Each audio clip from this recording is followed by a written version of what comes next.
Wow. 34 ka na. Kala ko Ah, 29. Di ba? Dito doon? Hindi, parang marami nga rin pong nag-feedback na nagugulat po sa edad ko. Well, especially pag nasa US, pag like yung last vacation ko, diba usually pag minors, hinihinga, kina-card sila, hinihinga ng ID. So I still get that a lot. So I think it's in that, yun dun ako magiging proud na Pinoy tayo and Asian because of we don't look our age. Masarap po, masarap sa feeling. Minor as in 18 or 21. Yes. Ang tingin sa 16. Hindi naman, mga early 20s naman dito.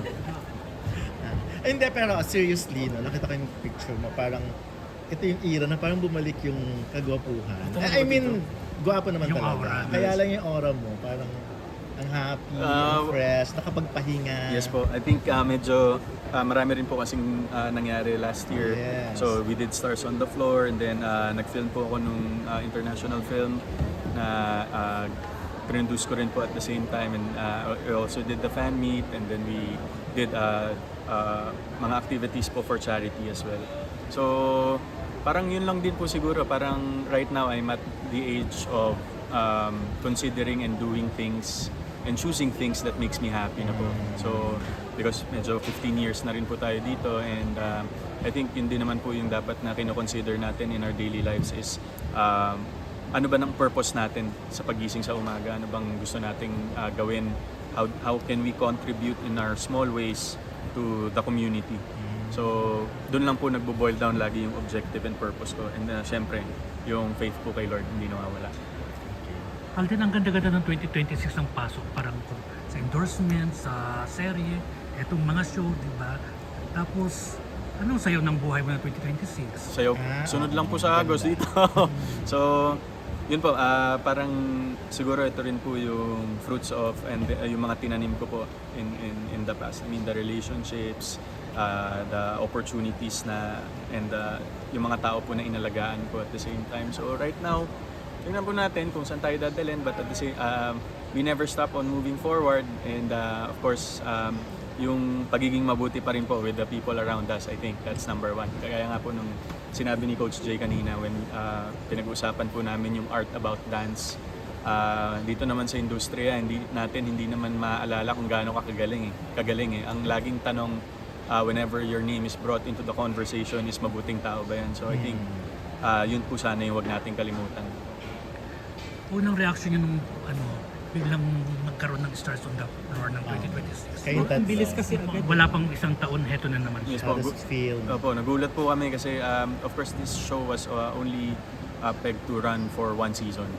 And but syempre that depends po on the performance pa rin kung bibigyan tayo ng pagkakataon magkaroon ng season 2. But I think blessing po sa amin yung show. Ang gaan lang dumating nung show sa amin and at the same time kung paano po namin siya nilatag sa TV and to our audience really made an impact and we were supported very generously by all our kapusos all over the world. So na-happy po kami and at the same time we're very excited na at least nabigyan ng pagkakataon kasi nasasayangan po kami sa show kung isang season lang siya magra-run. Because of the things we're able to showcase here, the concept, the dance stars, we're able to highlight different sectors of our industry.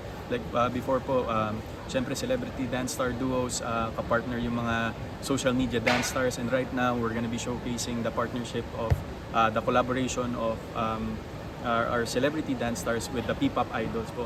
Since nagiging malaki na rin po yung mga groups natin and marami na rin pong P-pop na nag-encourage na bumuo ng grupo to showcase their talent. So, I hope that this show, sana, syempre of course, nasa season 2 na tayo, will continue kasi madami po tayong na-highlight na different groups in the industry and nakakapagbigay din po tayo ng breaks with these people and of course that can help them uplift and showcase their talents to be seen by the people.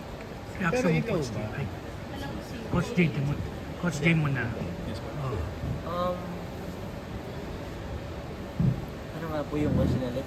Yung Anong feeling? unang na reaction. may Stars on the Floor. Yung para sa akin kasi, ako, nung season 1 pa lang, talagang, talaga ba ako ba? O parang, pati ako, kine-question ko din na mag-judge ako. Kasi ako, before, isa din yan sa ano ko eh. Kumbaga gusto kong mangyari sa minsan pag may napapanood ako na show, gusto ko mag-judge din ako sa TV. Kumbaga gusto ko yung ganung experience pero yung hirap niya, kumbaga yung binibigay niya na pressure, hindi siya ganun kadali. Parang hindi ko sumasalang sa competition pero yung kaba na meron ka kasi nasa iyo yung mic, ikaw yung magsasalita, mapupuna mo yung mali.